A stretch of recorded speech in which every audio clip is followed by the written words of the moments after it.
ఉన్న ప్లాట్ నచ్చిన ప్లాట్ మీరు వెళ్ళినప్పుడు అది నచ్చితే తీసుకోండి. ఎవరి మాట వినొద్దు. మీ ఇంట్లో వాళ్ళు ఫ్యామిలీతో వెళ్ళండి ప్రాజెక్టు.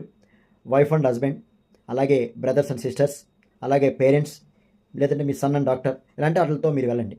వేరే అతర ఎవరైనా కానీ ఇన్వెస్ట్మెంట్ అనేపాటికి మన పర్సనల్, అది ఎవరు కూడా మనం చెప్పుకోలేము. ఒకరికొకరు తెలియకుండా ఇన్వెస్ట్మెంట్ అనేది చేస్తుంటారు. ఆ ఇన్వెస్ట్మెంట్ రేపు పెరుగుతుంది. ఎందుకంటే ఈ రోజున ఎవరు కూడా ఆ ఇన్వెస్ట్మెంట్ చేసే వాళ్ళని వాళ్ళు తీసుకోవాలని ఉన్నా వాళ్ళ అనివార్య కారణాల వల్ల తీసుకోలేకపోవచ్చు. అది తీసుకుంటానికి వెళ్ళిన మనము ఏదో డిస్టర్బెన్స్ వల్ల వాళ్ళు చెప్పిన మాటలు విని ఆగిపోతూ ఉంటాము. అలా అని చెప్పేసి నేను ఎవరిని తప్పుగా మాట్లాడట్లేదు. జస్ట్ ఆలోచించండి. నేను చెప్పిన దాన్ని ఆలోచించండి. ఎవరి కాళ్ళు పర్సనల్‌గా డాక్యుమెంటేషన్ కరెక్ట్‌గా ఉన్నాయా? లేఅవుట్‌కి రవాణా సౌకర్యం ఉందా? వాటర్ ప్రాబ్లమ్ ఏమన్నా ఉందా? ఇక్కడ మనం ఇన్వెస్ట్‌మెంట్ చేస్తే రేట్ పెరుగుతుందా? ఇక్కడ ఫర్దర్‌గా వచ్చే డెవలప్‌మెంట్స్ ఏంటి? ఇది రెసిడెన్షియల్ జోన్‌లో ఉందా? ఇయన్నీ ఆలోచించి ప్లాట్ డిసిషన్ తీసుకునేది మీరే. ఎవ్వరు మీకు చెప్పరండి. ఒక కంపెనీ పర్సన్ మాత్రమే మీకు చెప్తారు అసోసియేట్. ఎందుకంటే మన 2020 నుంచి చూసుకుంటే గనక ఇన్వెస్ట్‌మెంట్ చేయడానికి చాలా భయపడుతున్నారు. ఎందుకంటే మనీ టైట్ అయిపోయి. పిల్లల ఫీజులు పెరిగిపోయినాయి, అద్దెలు పెరిగిపోయినాయి, మొత్తం టోటల్‌గా అన్నీ పెరిగిపోయినాయి. అంటే మన పిల్లలకి సేవింగ్ ఎక్కడ ఇస్తున్నామండి? భూమిని వారసత్వంగా ఇవ్వండి.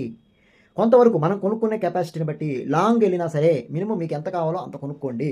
లోన్‌కి వెళ్ళాలన్నా కూడా వాళ్ళ ఫెసిలిటీస్ ఉన్నాయి. ఇదివరకు లేవు, ఇప్పుడు ఉన్నాయి. మీరు ఒక్కసారి థింక్ చేయండి. మంచి ఆలోచన తీసుకొని మీ పిల్లల భవిష్యత్తుకి పెట్టుబడి పెట్టండి. భూమిని వారసత్వంగా కొనండి.